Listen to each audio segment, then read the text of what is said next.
laki-laki kan bukan rahim ya Pak ya. Gak usah disebutkan tapi ya.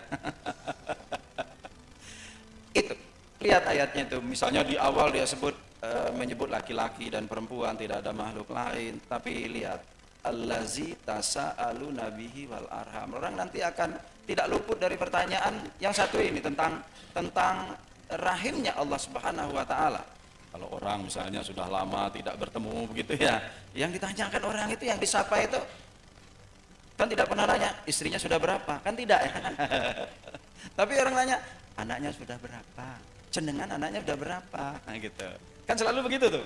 Tidak orang nanya mobilnya sudah berapa, rumahnya sudah berapa, kebunnya sudah berapa, kan tidak tuh. Itulah allazi tasa'aluna bihi wal arham. Ayat yang mungkin juga hampir setiap hari Sabtu dan hari Minggu bagi kita umat Islam itu kan selalu disebut ya, litaskunu ilaiha wa ja'ala bainakum mawaddata warahmah. Gandeng juga itu mawaddah rahmah. Mawaddah lebih kepada fisik ya kan, cinta kasih. Ya, rahmah itu lebih kepada kasih dan sayang gitu. Jadi dia selalu beriringan antara cinta kasih dengan kasih sayang. Nah, kenapa cinta itu selalu diikat dengan kasih? Karena cinta kadang-kadang dalam satu bagian dia nisbi, dia sementara. Pengikatnya adalah kasih sayang, rahmah gitu ya, kasih sayang. Karena itu antara cinta dengan rahmah, Tuhan selalu mendekatkannya, selalu dia bergandengan. Ini yang kemudian mengilhami banyak para ahli berikutnya begitu ya. Tak terkecuali tadi yang sudah dibacakan oleh para penerus cinta begitu ya. Misalnya yang tadi belum disebutkan ada, saya ingat masa lalu itu ketika masa-masa di Ciputat itu misalnya ada Rabi'ah al-Adawiyah misalnya. Yang tadi sudah disebut sebetulnya cinta sejati. Kata Rabi'ah al-Adawiyah, cinta sejati itu tidak kenal pamrih. Cinta sejati tidak pernah mengharapkan surga, tidak pernah menakuti neraka. Jadi orang pemilik cinta sejati nggak usah mikir dapat surga. Karena apa? Karena pemilik cinta sejati adalah orang-orang yang nanti akan memiliki surga itu. Karena itu nggak usah pernah mengharap pamrih kalau kita bicara cinta. Kalau kita berbicara tentang kasih, nggak usah mikir saya harus dapat surga. Nggak usah. Kenapa? Karena dia secara otomatis nantinya itu akan mendapatkan surga dan tidak mungkin akan mendapatkan neraka. Karena orang ini dinaungi hidupnya dengan penuh cinta, apalagi cinta sejati yang dimaksudkan oleh Rabi'ah al-Adawiyah itu sebagai cintanya kepada Tuhan yang tidak mungkin sang pemilik cinta itu akan memasukkannya ke dalam neraka. Dia pasti akan mendekatkan orang yang dinaungi oleh cinta itu dengan surga. Kira-kira seperti itu ya Mbak Agustina. Jadi ingat salah satu riset yang terkenal juga Prof ya, Masaru Emoto yang dari Jepang. Ternyata pada saat melakukan riset terhadap air ya waktu itu Prof ya, dengan kata-kata cinta dan kata-kata kebencian ternyata ada efek yang berbeda. Dan itu membuat kita merasa oh ternyata cinta ini ilmiah ya Prof. Baik, kemudian bagaimana dengan konsep cinta ini supaya tidak hanya sebatas ideas saja, tapi menurut Prof kalau dari segi pedagogik apakah sangat applicable dalam pembelajaran Prof? Iya, kemudian kan ya tadi yang sudah kita singgung ya kan, yang tadinya di awal disebut dengan kurikulum cinta misalnya, kemudian menjadi kurikulum berbasis cinta. Nah, apakah kemudian ini perlu merombak kurikulum? Ya, ini kan akan ke sana nanti. Apakah perlu merombak kurikulum yang sudah ada? Kan nggak perlu. Tetapi dia insersi sebetulnya. Jadi cinta yang dimaksudkan itu yang kemudian disebut dengan berbasis cinta, kurikulumnya itu adalah bahwa kurikulum yang ada itu yang kemudian di breakdown menjadi mata pelajaran, kalau di kampus misalnya jadi mata kuliah, dia paling tidak menjadi ruh ya dari setiap mata pelajaran dan mata kuliah. Jadi kalau seluruh mata kuliah yang ada pada kurikulum itu atau mata pelajaran yang ada pada kurikulum itu diilhami, diruh, menjadi ruhnya, cinta itu menjadi ruh, maka sebetulnya ini akan menjadi paling tidak jalan keluar seperti apa yang tadi disampaikan ya oleh Pak Kapus, yang melatar belakangi kenapa mesti ada kurikulum cinta atau kurikulum berbasis cinta. Kemudian antara lain bisakah misalnya cinta itu menjadi ruh, dia hidup ya, menghidupkan kembali ya, ihyaul haya ya. Nah ini Ini yang menarik juga, ada misalnya salah satu hadis kudusi ya. Hadis kudusi ini saya menarik. Ini kayaknya erat kaitannya dengan persoalan-persoalan yang tadi sudah disinggung oleh Pak Kapus misalnya, supaya nanti bisa menjawab apa yang tadi disampaikan oleh Mbak Agustina misalnya. Memang nanti kata Tuhan itu ada 4 yang pada akhir zaman itu sedikit demi sedikit akan dikurangi oleh Tuhan ya, sang pemilik semuanya. Misalnya dia nyebut diantaranya yang 4 itu, yang nomor 4, yarfa'ullahul hubba anil hukam misalnya. Nanti kata Tuhan, di antara 4 yang akan diangkat sedikit demi sedikit itu adalah rasa cinta. Ya, rasa cinta. Ini karena cinta ini kan pakai rasa, karena dia abstrak ya. Rasa cinta kata Tuhan itu sedikit demi sedikit akan dicabut dari penegak keadilan. Nah, ini menjadi inline dengan apa yang kita sampaikan di awal ya. Bahwa nanti penegak keadilan itu kan mestinya dia yang mengawal yang namanya cinta-cinta itu. Ada misalnya lembaga kepolisian misalnya gitu ya, ada kejaksaan, di situ ada hakim, di situ ada pengacara. Nah, yang 4 bagian komponen ini menurut, kalau kita kaitkan dengan hadis kudusi tadi, ini penting ini. Kenapa? Karena memang sedikit demi sedikit rasa cinta yang dimiliki oleh para penegak keadilan ini akan diangkat. Nah, yang begini kalau kita misalnya masukkan ya, kita turunkan untuk apa yang tadi kalau seandainya ini diturunkan sedikit demi sedikit, bahwa apa yang tadi kita sebut menjadi landasan filosofis ketika dimasukkan dalam kondisi kekinian yang kita sebut dengan kurikulum, yang kita breakdown menjadi bagian ada di dalamnya itu mata kuliah, mata pelajaran ketika di sekolah-sekolah itu, ini sesuatu yang menurut saya menarik, bisa mengingatkan kembali apa yang menjadi apa yang selama ini kita kenal melalui teks-teks agama kita, teks-teks suci agama kita. Kalau kita turunkan satu-satu, sebetulnya amat banyak bagian-bagian yang terkait dengan ini. Jadi cinta adalah perasaan yang lambat laun, kalau kita tidak pupuk, kita tidak sirami terus-menerus, maka dia akan sedikit demi sedikit luntur dari hati kita masing-masing, sehingga yang dilihat itu sesuatu yang abstrak untuk menilai yang materialis. Ya, mudah-mudahan ini kalau kaitannya dengan pedagogik ini cukup penting. Betul. Ya, tetapi memang agak panjang penjelasan. Ya, dan itu dampak yang kita inginkan ya Prof ya, secara pedagogis. Menarik sekali Prof, semakin mencerahkan dan memperkaya ya Prof ya. Tetapi kita juga bisa mengkaitkan dengan potensi madrasah. Bagaimana KBC ini akan diimplementasikan pada madrasah-madrasah di Indonesia, dan salah satunya provinsi yang siap untuk mengimplementasikan KBC adalah Provinsi Sumatera Selatan. Kami ingin sekali mendengar dari Bapak Kepala Kanwil Provinsi Sumatera Selatan, Bapak Dr. Haji Syafitri Irwan, gimana sih Pak potensi madrasah kita Pak yang sangat banyak kuantitasnya ya, dan tentu saja kita percaya kualitasnya juga sangat bersaing. Bagaimana potensi madrasah kita dalam mengimplementasikan kurikulum berbasis cinta ini menurut pandangan Bapak? Baik, terima kasih. Bismillahirrahmanirrahim. Assalamualaikum warahmatullahi wabarakatuh. Waalaikumsalam warahmatullahi wabarakatuh. Para narasumber, pembawa acara atau ya, Bapak. Moderator ya, dan para peserta semuanya yang saya cintai.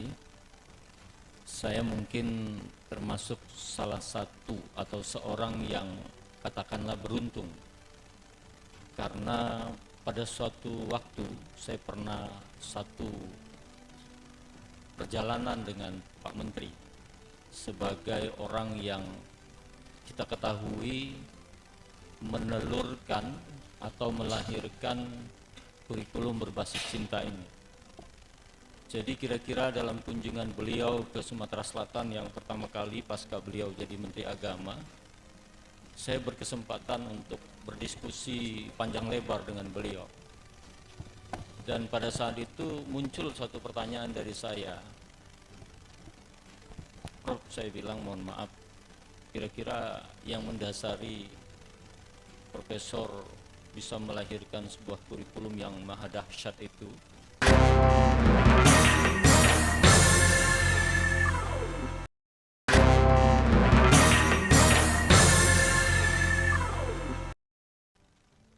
Awalnya beliau sedikit diam, tidak langsung menjawab, dan memulailah dengan sebuah kegelisahan. Jadi beliau berceritalah tentang dinamika masyarakat kita atau dinamika sosial masyarakat kita pada hari ini, di mana anak-anak tumbuh mudah sekali tersulut, mudah sekali emosional, marah, tersinggung, dan segala macam bentuknya. Terus dalam perjalanan itu juga beliau menceritakan tentang betapa besarnya angka perceraian masyarakat kita, masyarakat Indonesia,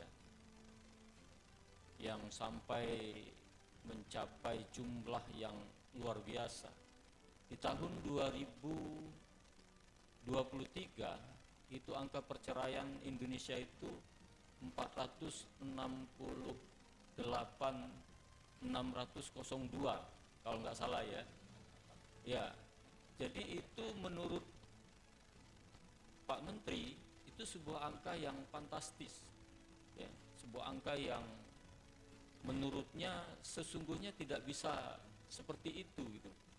Karena masyarakat kita ini adalah masyarakat beragama yang punya adab, ya, yang punya tanggung jawab untuk mempertahankan. Apalagi setiap agama kan meyakini bahwa pernikahan atau perkawinan itu adalah sesuatu yang sakral. Bahkan umat Katolik itu sangat mengharamkan betul terjadinya perceraian.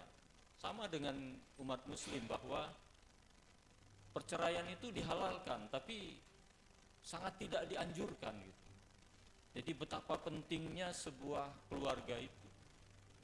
Dan Pak Menteri juga menduga dari situasi anak-anak yang mudah tersulut, mudah sekali tindak pidana kriminal itu, pembunuhan, ya begal dan segala macam itu terjadi di tengah-tengah masyarakat kita. Dan notabene mereka itu adalah umat beragama itu, yang punya latar belakang agama, dan beliau tidak memfokuskan kepada satu agama. Artinya semua bisa terjadi, tidak di Islam, Hindu, Buddha, Katolik, semua terjadi. Artinya itu bukan problem agamanya, tapi ada problem dinamika sosialnya. Dan Pak Menteri sangat ingin gitu loh, menggelitik yang lebih dalam lagi. Ini pasti ada yang salah di dunia pendidikan.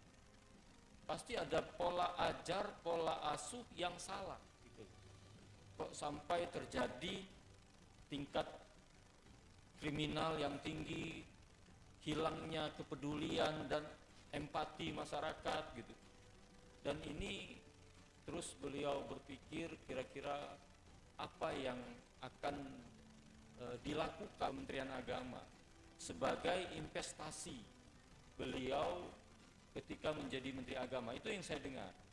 Sehingga tidak lama setelah beliau menjadi menteri itu muncullah ide bahwa beliau ingin menciptakan sebuah kurikulum cinta.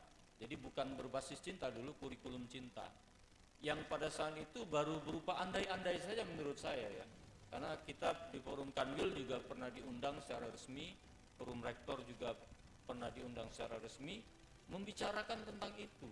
Salah satunya membicarakan tentang bagaimana memberikan investasi terbesar kepada anak-anak bangsa ini agar katakanlah memiliki bekal yang kuat untuk menjadi sosok ya sebagai anak bangsa yang turut serta peduli dengan bagaimana pembentukan moral, bagaimana pembentukan akhlak dan segala macam.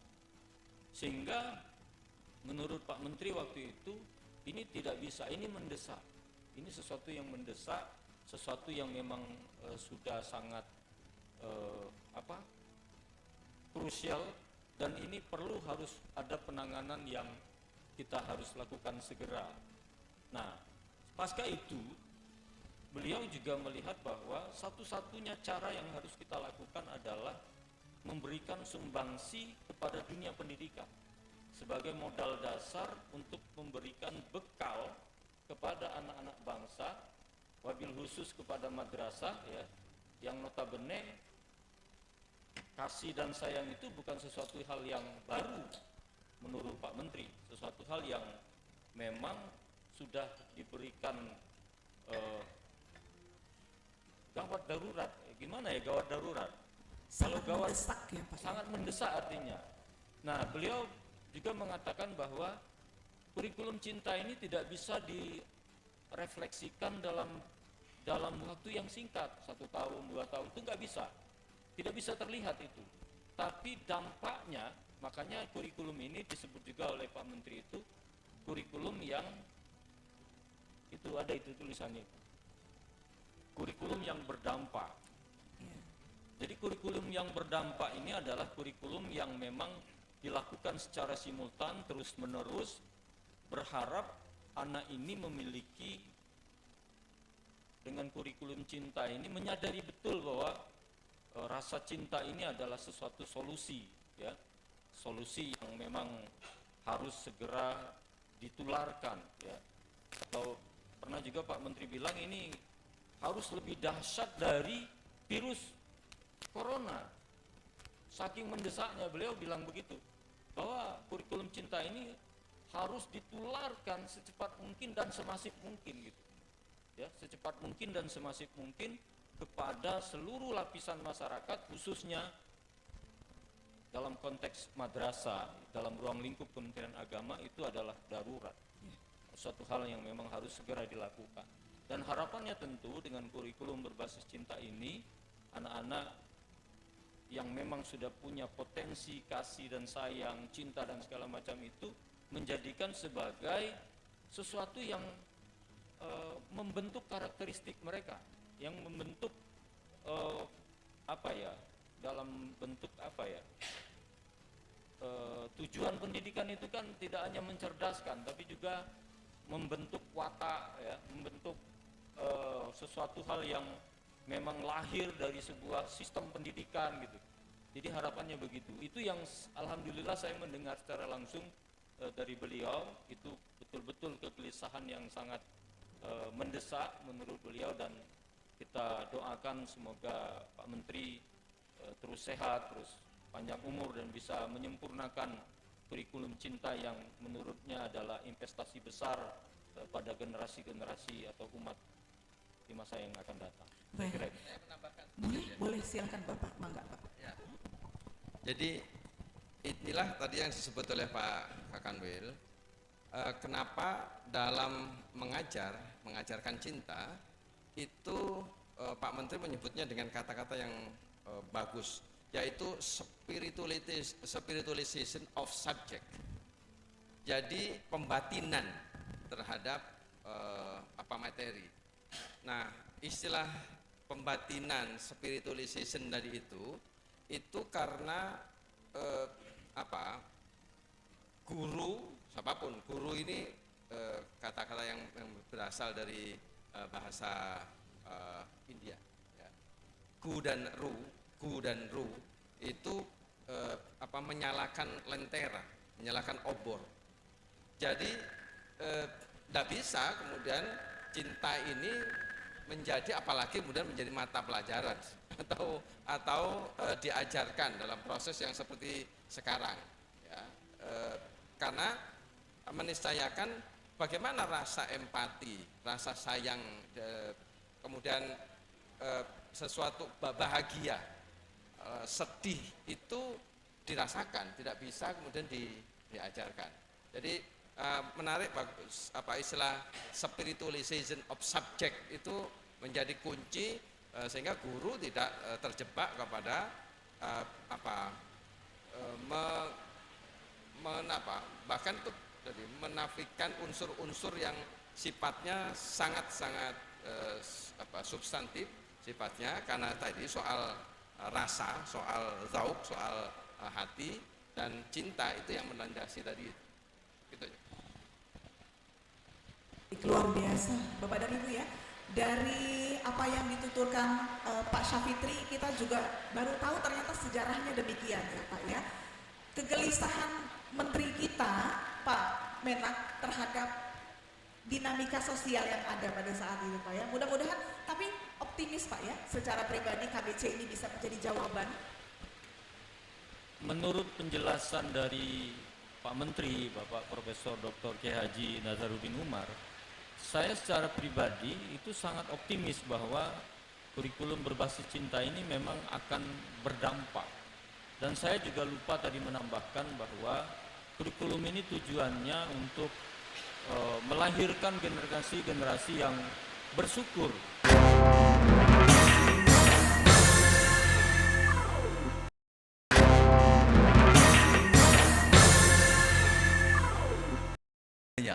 Tetapi mengisi dengan yang cinta, kebaikan, kebajikan, rasanya akhir-akhir ini mulai tereduksi, mulai merosot, mulai mengurang.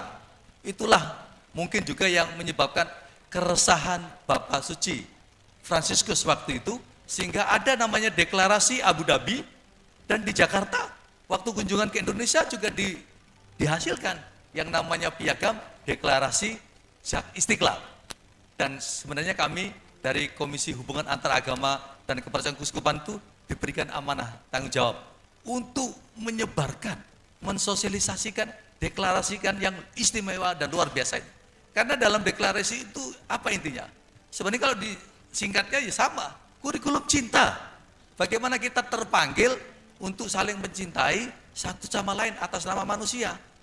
Hal saat ini yang paling meresahkan bagi kita itu apa? Kalau ada tindakan yang tidak manusiawi tetapi dilakukan oleh orang atas nama agama atau orang yang beragama, itu benar-benar meresahkan sekali. Kalau yang melakukan itu bukan orang beragama, ya kita mungkin masih masih bisa mengerti sedikit. Tetapi kalau itu yang melakukan adalah orang-orang beragama, ini sungguh-sungguh meresahkan. Saya kira keresahan yang sama yang dilakukan oleh Bapak Menteri kita dan Bapak Suci Fransiskus, pasti mereka ketemu pasti juga sharing, diskusi. Saya kira keresahan inilah yang akhirnya bagaimana ini dunia ini harus pelan-pelan ditata, diperbaiki.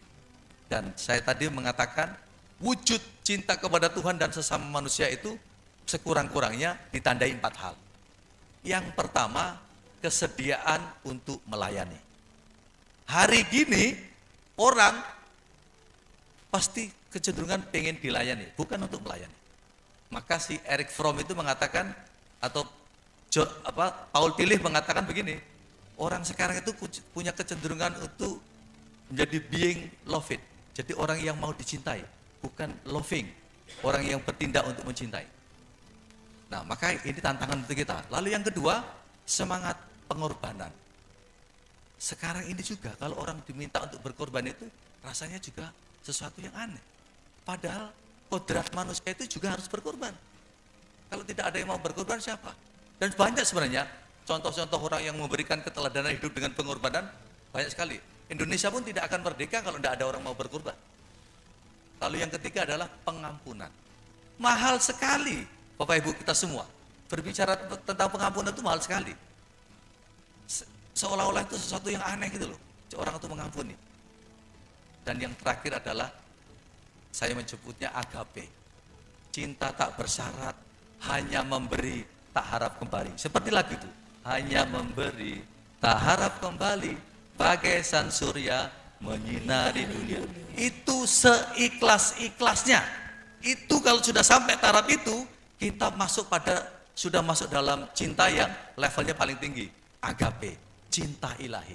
Tuhan itu nggak pernah kita mau sembahyang, mau kita, atau tidak, mau puasa atau tidak, nggak peduli. Terus diberikan oksigen yang baik, terus diberikan rezeki yang baik dan sebagainya.